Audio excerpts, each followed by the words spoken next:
قاری محمد طیب صاحب رحمۃ اللہ علیہ نے خطیب کے آداب میں لکھا ہے کہ تقریر کو خوش رنگ بنانا اور بدرنگ بنانا یہ عقل کی وجہ سے قابل خطیب ہوتا ہے، وہ لوگوں کو سمجھ لیتا ہے کہ سننے والے نہیں ہیں، موقع نہیں ہے، رات بھر جاگے ہے، پریشان ہے، یا میرے بعد کوئی بڑا خطیب آنے والا ہے، مختصر بات کر لیتا ہے۔ اور جب نالائق خطیب ہو تو اس کو تو ٹیپ کرانا ہے، تو وضع پیش بس کن کے گوئے اندبس۔ وہ ہمارے ایک مدرس تھا یہاں، ایک دن اس نے ہماری دعوت کی تھی، ہم سب گئے تھے، رات کو کھانا کھا رہے تو وہاں اس نے میرے اعزاز میں چند ہندوستانیوں کو ہی بلا لیا تھا، وہاں اکثر آبادی پختونوں کی تھی اور یہ لوگ بھی تھے۔ تو میں نے اس ہندوستانی سے پوچھا کہ آپ مولانا صاحب کی تقریر سننے آتے ہیں؟ تو اس نے کہا کہ نہیں، یہ تو پشتو میں کرتے ہیں۔ تو مولانا صاحب نے پوچھا میں پشتو میں کرتا ہوں؟ اس نے کہا اچھا آپ اردو میں کر رہے ہیں؟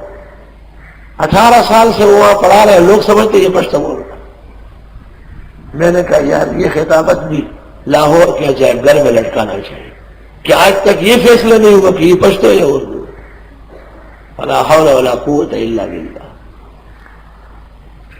دلا خطیب برا پاسی کمیس بے نیم کونا کے منڈل ہے اور دے نیم پرتوک میں بلخواہ اروچت پش دانے کے چی کپڑے سبھی کی لوگوں نے پکلا رہا پاسی نہ چرا پاسی نہیں بل سری تو بدی تو اور کی نہ بول رہی سکے ماشاء اللہ ماں اندیشی تقریر تزیزی نلوالے خلین بئی اور چاہے عقلمند اور غیرتی عالمی نہ آول کو پاسی نہ چکا ساتھ خلق انتظار کی بیارا پاس چلا پاسی جان خبر آبار کی بیار ختم ہوا ہے دوبارہ منا وقت ہے کہتا ہو چیزن ہے تو چل وقتی ہے لازم کپڑے بلشانی رنگ بے خرابی گیرے بے نیمہ کتے نیمہ پور تھے خلق بھائی یار دا بیزو گیا کم رہا گا میں بیزو گر تقریر اور خطابت دنیا کے اندر علم کی برکات ہے، یاد رکھنا۔ حضرت مولانا عبداللہ درخواستی رحمت اللہ علیہ جیسے ان کے دور میں عالم نہیں تھا، اللہ نے غضب کا حافظہ دیا تھا، اور ہر علم اور فن نثر و نظم میں ان کو یاد تھا، ہر علم فن، مگر ان کی تقریر کوئی نہیں سنتا تھا۔ کیوں؟ تقریر میں ربط اور ضبط نہیں تھا۔ کبھی ایک بات شروع کر لی، کبھی دعائے خضری بھی بتاؤں گا، یہ بھی کروں گا وہ بھی کروں گا، تو لوگ کہتے ہیں ابھی تو ایک بات ہو رہی ہے، دعائے خضر تک پہنچ گئے، چلو بھائی۔ حضرت مولانا حسین گل صاحب وزیر مالٹا نے جب ان کی تقریر سنی تو فرمایا کہ اس شخص میں علم بہت زیادہ ہے، ہر مسئلہ اوپر آیا ہے کہ میں آنا چاہتا ہوں، یہ کنٹرول کر سکتا نہیں اس کو، کہ اتنا علم ہے اس شخص میں کہ ہر مسئلہ نکلنا چاہتا ہے۔ اور جب قاری محمد طیب صاحب رحمت اللہ علیہ کی تقریر سنی تو مولانا حسین گل نے دو باتیں کہی۔ ایک بات تو یہ کہی کہ دیوبند کا معتمد ایسا ہونا چاہیے تھا، دوسری بات یہ فرمائی کہ ماشاءاللہ اس زمانے اور عہد میں اس سے بہتر کوئی نہیں بول سکے۔ حالانکہ قاری طیب کی دھیمی آواز، ایک جیسا لب و لہجہ، نہ کوئی شعر نہ کوئی وزن، ایک قرار دل کے ساتھ بولتے تھے، مگر ٹھاٹے مارتا ہوا سمندر مولانا بنوری اور مفتی محمد شفیع جس طرح غور سے سنتے، مفتی محمود صاحب اس طرح عوام بھی دور روڈ پہ بیٹھے رہتے، سنتے رہتے گھنٹوں، 4 گھنٹے سے کم قاری صاحب کی تقریر نہیں تھی۔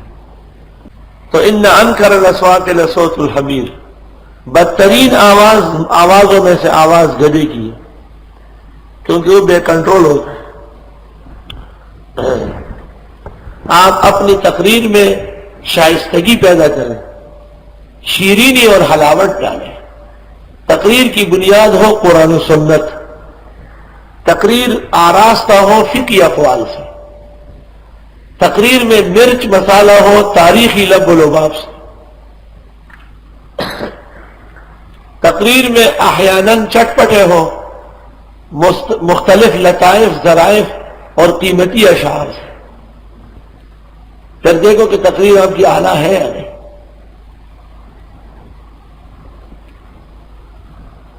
نہ پنجاب خطیب بستر کے بے پٹکڑی کھلا کے بے زک راغلے دے پجوش کے راغلے کسو کیا ہو رہی ہو کہ نہ ہو رہی کوئی ٹیپ کو جوڑی ہے کیسٹ ڈکی کی لگی ہے.